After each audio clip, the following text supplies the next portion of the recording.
Le droit à l'oubli. On en parle tout le temps. On a l'impression qu'il a toujours été là. Mais en fait, c'est un bébé. Puisque ce n'est qu'en 2014 qu'il est apparu dans notre système juridique. Et encore, dans le système juridique européen. Puisque c'est au niveau de l'Union européenne. Et c'est un juge qui a créé le droit à l'oubli. C'est un arrêt rendu par la Cour de justice de l'Union européenne le 13 mai 2014 dans un cas particulier qui concernait Google Spain, que la Cour de justice a dit que l'internaute possède un droit subjectif à l'oubli, qu'il peut l'activer contre Google. Alors pourquoi avoir attendu si tard 2014 ? Avant, ça n'existait pas, le droit à l'oubli. Et pourtant, oublier, est-ce que ce n'est pas la chose la plus naturelle pour un être humain que d'oublier ? Alors pourquoi avoir tant tardé pour reconnaître à chacun d'entre nous le droit d'oublier, puisque cela nous est si naturel ? Eh bien parce que précisément, le monde numérique n'oublie rien. C'est un monde éternel, sans temps. Tout est stocké, tout est disponible. Autrui, qui parfois ne nous veut pas que du bien, peut tout retrouver à propos de nous. Des bons souvenirs, et puis aussi des choses plus déplaisantes, parfois ce que nous avons fait quand nous étions adolescents, ce que nous avons fait parfois constaté par des juridictions pénales, ou bien des bêtises que nous avons faites avec des copains. Et ça, autrui peut aussi le stocker. Les futurs employeurs peuvent retrouver à notre propos des week-ends un peu trop arrosés, ou bien où nous avons fait des choses qui parfois ne sont pas à notre avantage 10 ans après, 20 ans après, quand nous cherchons un travail, ou bien quand nous demandons une assurance. Le monde d'Internet est un monde éternel où il n'y a pas d'oubli. Et donc, les juges qui sont là pour manier le droit afin de protéger les êtres humains, les juges ont magnifiquement inventé le droit à l'oubli. Droit subjectif, prérogative des êtres humains pour leur permettre d'assigner à ces puissances technologiques que sont les opérateurs du numérique, ici Google, en lui demandant, en exigeant de lui, puisque c'est un droit subjectif, en exigeant de lui qu'il bloque l'accès à l'information. Le droit à l'oubli, c'est à la fois un droit subjectif, mais c'est aussi un principe systémique de l'espace numérique, puisque rien ne s'efface naturellement, puisque rien ne s'oublie naturellement, alors c'est ceux qui ont la puissance technologique de nous bloquer, nous les tiers, nous qui avons envie de tout savoir sur autrui, pour éventuellement le revendre, pour éventuellement nous en prévaloir, mais simplement pour désir de tout savoir sur autrui. C'est Google qui sera obligé de bloquer l'accès au site, à l'information, afin que nous puissions être oubliés. Et le droit à l'oubli va ainsi naître par la jurisprudence. Elle sera par la suite reprise par un règlement de l'Union européenne en 2016.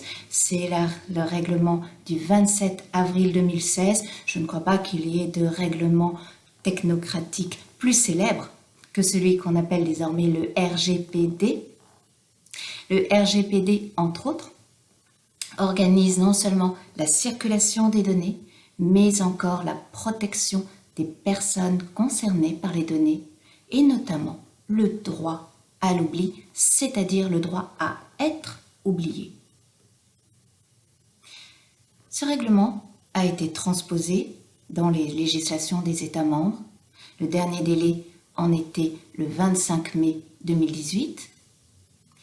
Et ce règlement, si étudié de par le monde, a été également repris par exemple en Californie, par une loi du 12 juillet 2018, mais dans un sens un peu différent, qui est la protection de la vie privée du consommateur. On en reprend certaines dispositions techniques. Est-ce que c'est exactement le même esprit? Pas forcément. Pour le législateur californien, il s'agit de protéger la vie privée du consommateur afin que le marché fonctionne mieux. C'est très bien, cela se conçoit pour le bon fonctionnement du marché. Est-ce que c'était vraiment l'idée européenne? Pas tout à fait, pas que cela. Parce que, par exemple, la France, lorsqu'elle transposa le règlement communautaire de 2016, le fit non pas en prenant une loi toute nouvelle, non. Elle modifia la loi de 1978 qu'elle désira conserver comme cadre. La loi de 1978 avait pour titre « Informatique et liberté ». C'est cette même loi qui a créé la CNIL, la Commission nationale informatique et liberté. Quel était l'esprit de cette loi? C'est que l'informatique, donc déjà la puissance technologique, permet de concentrer des informations sur les individus, sur les êtres humains, ce que protège le droit, pour avoir une grande efficacité en croisant des informations les concernant, mais que parfois cette efficacité peut heurter la liberté des êtres humains lorsque ça concerne leur vie. Cette vie personnelle, dans leurs souvenirs, aussi dans ce qui concerne leur religion, leurs habitudes, leur famille, leurs sentiments, et aussi leurs fautes. Et cela, même si cela est efficace, même si cela peut être utile pour le groupe, la loi ne le veut pas. C'est pourquoi ce règlement a été transposé dans la loi 78 dont l'esprit veut être gardé. Parce que la loi en 1978, comme la loi analogue en Allemagne, se souvient de ce que sont les fichiers. Ah, les fichiers, il y en a toujours eu. Fouché, par exemple, était un grand maître des fichiers. C'est très utile et très efficace, les fichiers même en papier. C'est très utile. Mais c'est aussi dangereux pour les individus quand on commence à dire et à bien noter quels sont leurs sentiments, quelles sont les personnes qu'ils fréquentent, quelles sont leurs races. Et la France et l'Allemagne se souviennent des fichiers pendant la Seconde Guerre mondiale, notamment quand on mentionna la race des différentes personnes, les races qu'il fallait avoir et les races qu'il ne fallait pas avoir. Et c'est pourquoi l'Europe n'en veut pas. Donc aux États-Unis, qui n'ont pas connu de cette façon-là la Seconde Guerre mondiale, la protection des données, c'est une affaire de marché. Mais en Europe, c'est une question de protection des êtres humains. C'est pourquoi le droit à l'oubli, c'est une question essentielle pour civiliser l'espace numérique et mettre l'être humain au cœur du marché.